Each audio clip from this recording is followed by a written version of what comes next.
जैसे कृष्ण में लिखता है इतिहास में कि सब बंद था, ताले खुल गए, ये हुआ वो हुआ, वसुदेव जी ने पहुंचा दिया यहाँ से वहाँ।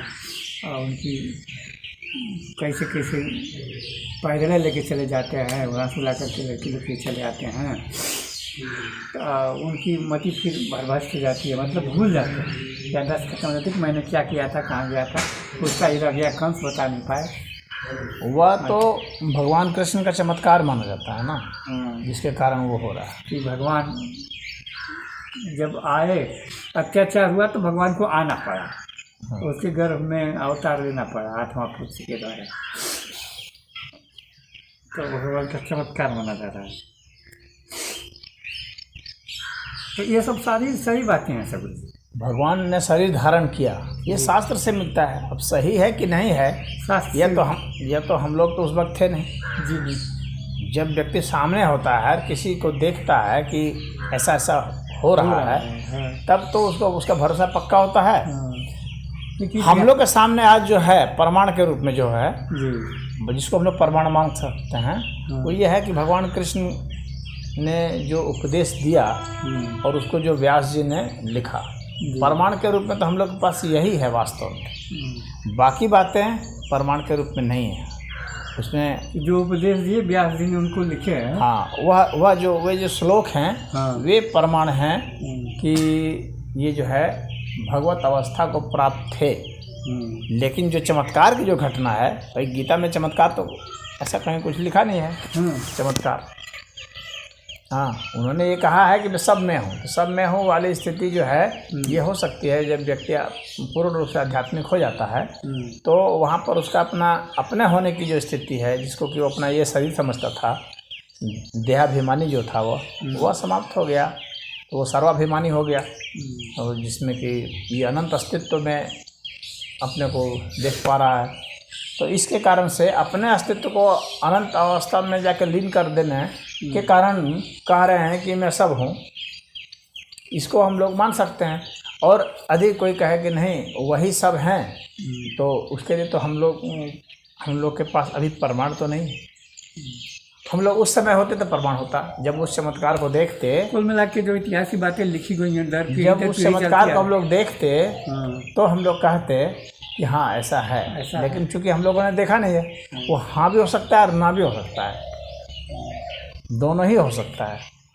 लेकिन जो प्रमाण हैं और जो मानवता के लिए महत्वपूर्ण हैं, वे गीता के उपदेश हैं, वे तो खैर बहुत अच्छे हैं, उसमें तो कोई दो राय है नहीं। और मानवता के लिए उपयोगी है तो ये बहुत बढ़िया है। तो उस आधार पर जो है भगवान कृष्ण की महानता है। भगवान कृष्ण जो है वो गोवर्धन पर्वत उठाए थे कि नहीं उठाए थे जी, हाँ, उसका कोई महत्व नहीं है। हाँ, लेकिन ये बातें क्या महत्व है, अभी कुछ महत्व नहीं। ये बातें सत्य है। बाबू जी लोग बताते थे कि वो उंगली पे उठा लिए, बाल सब मुसर लगा के ऐसे तैसे सब टकले, बारिश होने लगी, मार गोकुला खुरी की बह जाए, या कि इंद्र नाराज हो गया था।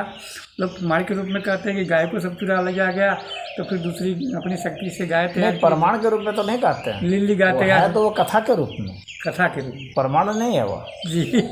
प्रमाण उसको नहीं कहा जाता है वह कथा है। उस कथा पर जो लोग यकीन करते हैं वे कहेंगे कि हाँ ऐसा हुआ था, लेकिन जो यकीन नहीं करते हैं वो कहेंगे तो ये तो झूठी कथा है, कोई किसी लेखक ने लिख दिया है, इसका कौन महत्व है। हाँ, कोई बातें चढ़ा बढ़ा के भी लिख, हाँ, बातें बढ़ा चढ़ा करके कोई लेखक कभी लिख सकता है, तो उसको प्रमाण नहीं माना जाता है। प्रमाण का मतलब होता है कि वह घटना वैज्ञानिक ढंग से वो सिद्ध होती हो कि क्या ऐसा हो सकता है, क्या एक मनुष्य ऐसा कर सकता है, क्योंकि विज्ञान तो उसको सिर्फ मनुष्य मानेगा।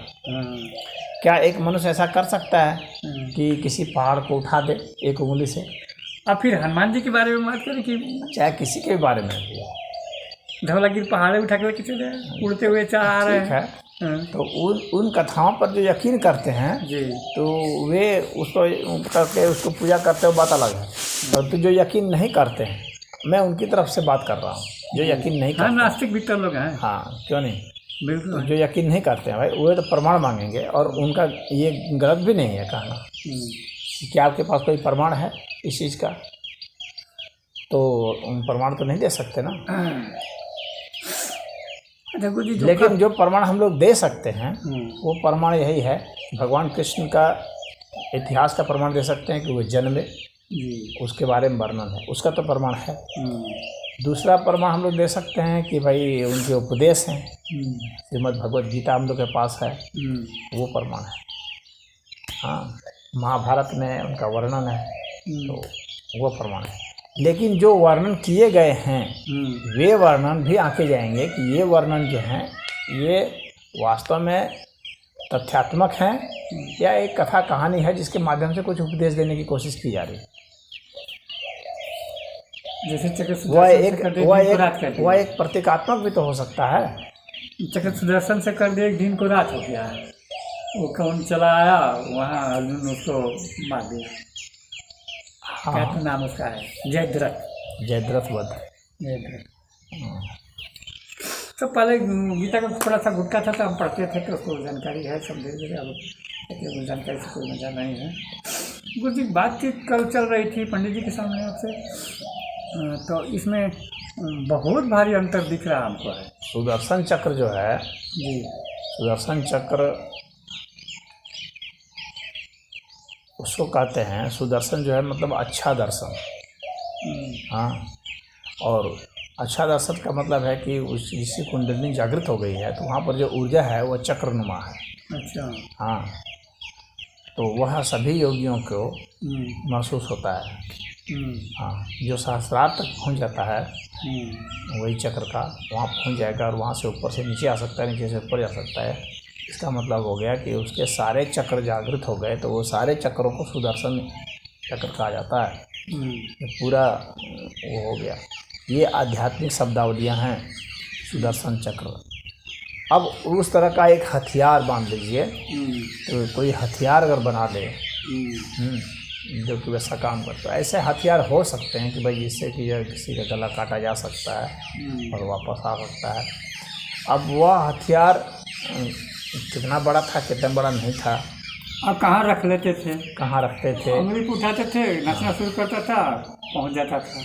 हाँ, तो अब वो तो फिर कहाँ चला जाता था, कहाँ रखते तो वो अपने पास हो सकता था, रखते होंगे या जैसे भी जहाँ भी रखते होंगे, तो उसके द्वारा कुछ लोगों के मारे जाने की घटना का वर्णन तो है ही। और उसका चूँकि कोई काट नहीं था, जिस पर छोड़ा गया वो उसका काम खत्म ही किया। हाँ, कुछ एक अपवाद कुछ और। ये गीता में भी लिखता है, गीता में भी लिखते हैं सुदर्शन चक्र के द्वारा यह हुआ। नहीं, गीता में तो नहीं है, गीता में तो उपदेश है भगवान के, उपदेश है। हाँ, गीता में उपदेश है जो मनुष्यों को करना।